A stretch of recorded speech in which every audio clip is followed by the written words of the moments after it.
पाठ 13 मेघों का घर मेघालय।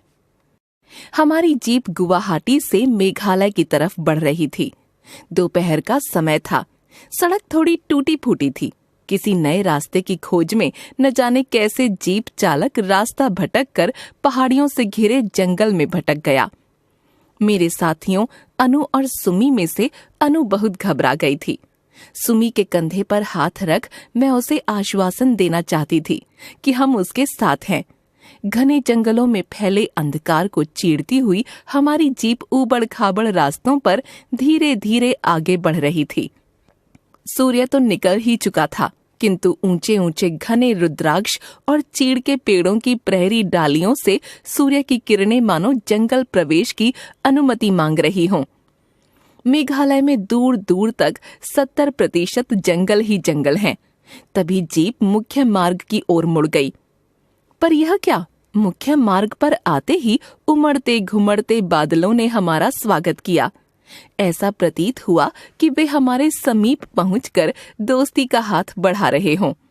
सुमी चहक कर बोली, ऐसे ही मेघालय को मेघों का घर नहीं कहा जाता। यहाँ पहुंचकर हमने सिर्फ बादलों के प्रत्यक्ष दर्शन ही नहीं किए, अपितु उन्हें महसूस भी कर रहे थे। मेघालय में वार्षिक वर्षा 1200 सेंटीमीटर तक होती है। वर्षा का स्तर बहुत अधिक होने के कारण मेघालय को भारत का सबसे अधिक नम पहाड़ी राज्य भी कहा जाता है। अपनी जलवायु विशेषताओं के कारण यहाँ साल भर सैलानियों का आवागमन लगा रहता है। मेघालय में स्थित चेरापूंजी, जिसका स्थानीय और आधिकारिक नाम सोहरा है, वह अत्यधिक वर्षा के लिए जाना जाता है। किंतु अब यह क्षेत्र जलवायु परिवर्तन की चपेट में है। मनुष्य की बढ़ती महत्वाकांक्षाओं ने शांत और सुखद प्रकृति के साथ मनमाना व्यवहार किया है और अब सारी सृष्टि उसके दुष्परिणाम भुगत रही है। भूमंडलीय ऊष्मीकरण के कारण मौसम चक्र में भारी असंतुलन उत्पन्न हो गया है।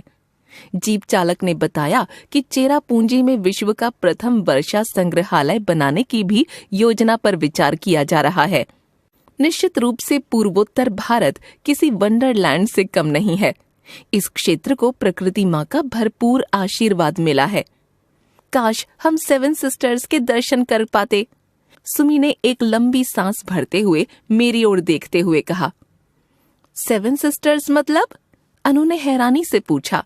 सुमी ने गंभीरता पूर्वक अनु को समझाते हुए बताया, भारत के उत्तर पूर्वी राज्य यानी कि असम, मेघालय, मणिपुर, मिजोरम, नागालैंड, अरुणाचल प्रदेश और त्रिपुरा की भौगोलिक स्थिति में एक रूपता है, इसलिए इन्हें 7 सिस्टर्स के नाम से जाना जाता है।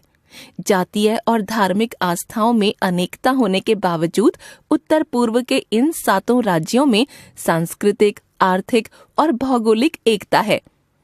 अब अनु के चेहरे से हैरानी के भाव छंट चुके थे। अगर इतिहास देखा जाए तो सन 1947 में देश की स्वतंत्रता के समय यहाँ केवल 3 ही मुख्य राज्य थे, जिसमें असम सबसे बड़ा राज्य था। मणिपुर और त्रिपुरा 2 रजवाड़े थे। बाद में राज्यों का पुनर्गठन हुआ और असम में से 3 और राज्य बने। सन 1963 में नागालैंड, 1972 में मेघालय, मिजोरम को केंद्र शासित प्रदेश घोषित किया गया। बाद में वर्ष 1987 में अरुणाचल प्रदेश को एक अलग राज्य का दर्जा दिया गया। इस प्रकार ये 7 राज्य हैं। जीप से उतरकर हम बादलों से घिरी हरी भरी वादियों के अद्भुत सौंदर्य को निहार रहे थे। मौसम अच्छा होने के बावजूद आकाश में नीले नीले बादल तैर रहे थे। आगे बढ़ने पर उस हरियाली के बीच कुछ स्थानीय महिलाएं दिखीं, जो अपनी पारंपरिक चटक पोशाक में बहुत आकर्षक लग रही थीं। सुमी ने फुसफुसाते हुए कहा, ये खासी जनजाति की महिलाएं हैं। चूंकि मेघालय में 3 प्रसिद्ध पहाड़ी जनजातियों खासी, जयंतिया और गारो का बोलबाला है। इन तीनों ही जनजातियों की महिलाओं की पोशाक में भिन्नता दिखाई देती है। एक खासी महिला आमतौर पर टखने की लंबाई तक की पोशाक पहनती है, जिसे जैनसेन कहा जाता है। ऊपर वे एक चेकदार सूती शॉल पहनती हैं, जिसे तपमोह खलीह कहा जाता है। जयंतिया जनजाति की महिलाओं की वेशभूषा में अलंकारों का विशेष स्थान है। बातें करते करते अचानक उन महिलाओं की हंसी चारों ओर गूंज उठी। उस स्वर्गीय सौंदर्य में अनेक घाटियों के गूंजने की सी उनकी हंसी से हमारा हृदय भी खिल उठा। मेघालय की सामाजिक व्यवस्था में महिलाओं की सर्वोच्च भूमिका होती है।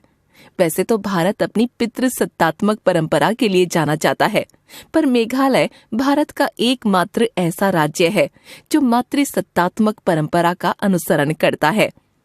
यहाँ विरासत और वंश महिलाओं के नाम से चलता है। कनिष्ठतम पुत्री को ही सारी संपत्ति मिलती है और बुजुर्ग माता पिता और किसी भी अविवाहित भाई बहन की देखभाल की जिम्मेदारी भी उस पर होती है।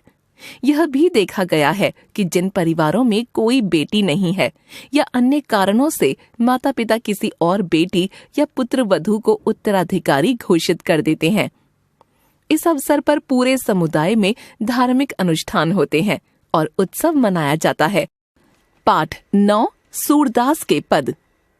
आज मैं गाई चरावन जय हो, वृंदावन के भांति भांति फल अपुन कर सौ खे हो।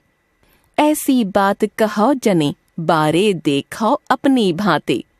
तनक तनक पग चली हो कैसे, आवत हुए है राती। प्रात जात गैया लै चारन, घर आवतु है सांझ। तुम्हारो कमल बदन कुम्ही लहे, रेंगत घाम ही मांझ। तेरी सौ मोहि घाम न लागत, भूख नहीं कछु नेक। सूरदास प्रभु कहियो न मानत, परियो अपनी टेक। मैया कबहू बढ़ेगी चोटी, किती बार मोहि दूध पियत भई, यह अजहू है छोटी। तू जो कहती बल की बेनी, ज्यों हुए है लांबी मोटी। काढ़त गुहत नवावत जय है, नागिन सी भुई लोटी। काचो दूध पियावती पची पची, देती न माखन रोटी। सूरदास चिरजीवउ दो भैया, हरिहलधर की जोटी।